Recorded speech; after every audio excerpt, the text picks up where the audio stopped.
Addressing today is Proposition 10, and our presenter is Eduardo Torres, who is from the organization Tenants Together.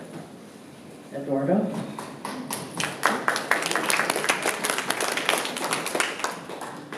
Thank you so much for having me here.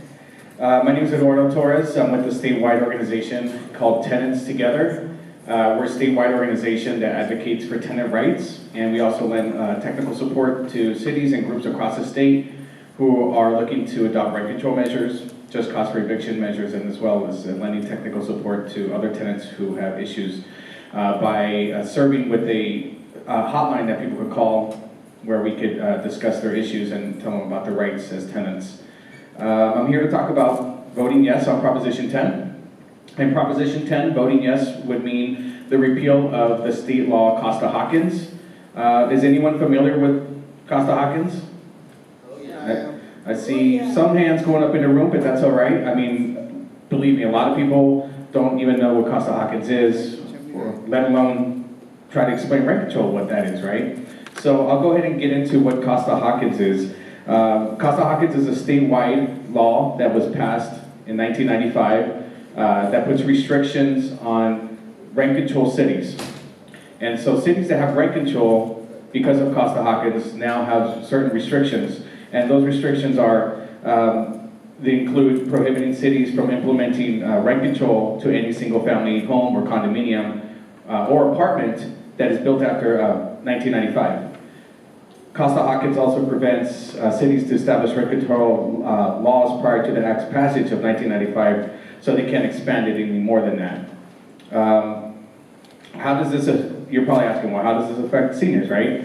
Well, in the state of California, there's 20% of renters that are in California that are 65 years old or older. That's 20%.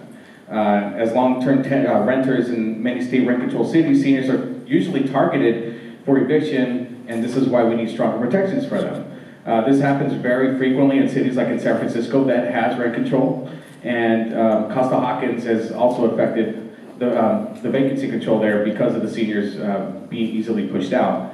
And according to UCLA, a study released in August of 2018, 55.8% of low-income seniors in California shoulder a severe rent burden, pay more than 50% of income in the rent, and 22.6% are moderately burdened, which means they pay more than 30% of their income in rent.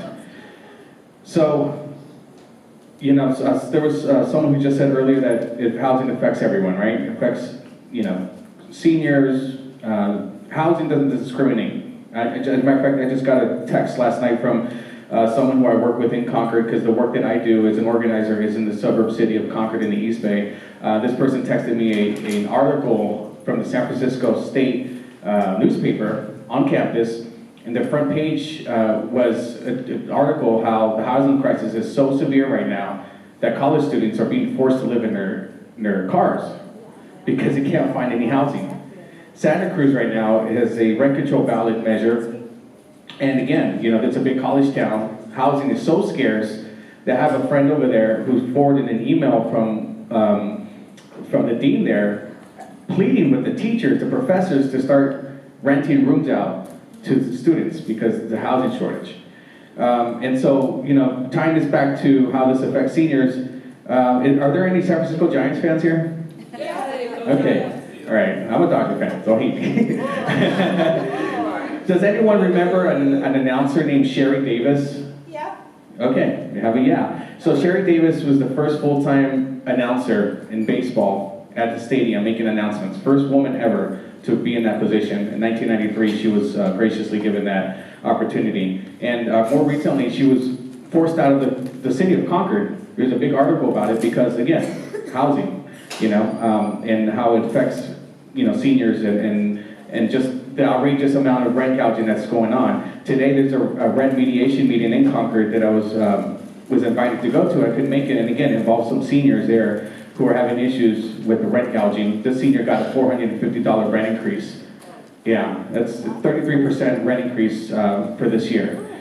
So, you know, vacancy, Costa-Hawkins how this helps is by repealing this law, we're having more conversations about how cities could adopt rent control. I know Sacramento for 2020, they already have enough signatures to put rent control there on the ballot for 2020. And I know I see Sacramento folks back here, I see some ACE members and DSA members here. So, you know, it's an ongoing issue here in the state of California, and repealing Costa-Hawkins puts that conversation on the table, as well as it starts giving cities and counties local control. And I think that's the most important part, because right now Costa-Hawkins is putting restrictions on the whole state. And it shouldn't be like that. Cities should be able to decide what those restrictions are, and not based on what corporate landlords are asking the politicians to do, right? Yeah, because that's all we're seeing right now is this. For example, the Costa-Hawkins law puts restrictions on single-family homes. And, you know, for the cities that have rent control with single-family homes, you know, a lot of those single-family homes are being owned by corporate landlords, like Blackstone, who's rent gouging. So it's very important to really look at how Costa-Hawkins could affect everyone. You know, even if your city doesn't have rent control, you know, it's important to understand that this conversation could lead into, you know, if Costa-Hawkins is repealed, cities that may have high number of single-family homes automatically have high number of more tenants that could be covered under rent control. And this is what we need. We need regulations. We need regulations in the state, and by repealing Costa-Hawkins, by voting yes on Proposition 10, we're starting to have a larger conversation. 2 years ago, 2016, Richmond, the city of Richmond, passed rent control. So did Mountain View. That was the first time 2 cities in 30 years passed rent control through the ballot. And obviously this is a big problem in this state. By repealing Costa-Hawkins, we can continue to have that conversation. And it's very important for everyone to be involved in this, because it affects everyone. One thing that I always say and always use this mantra is that housing is a human right. You know, everyone is affected by it, and seniors especially. It, you know, breaks my heart that 2 tenants today are in the city of Concord pleading with the city, who is not willing to do anything about housing. One's 71 years old, the other person is 65, and it's unfortunate that the city isn't acting on that. So if you have the opportunity to talk to your neighbors, talk to your family, you know, talk to anyone that is a renter, or sometimes it doesn't have to be a renter. Believe me, there's a lot of homeowners who support rent control measures because they want to see their communities stay intact. They want to know who their neighbors are, and they don't want to live in transient communities.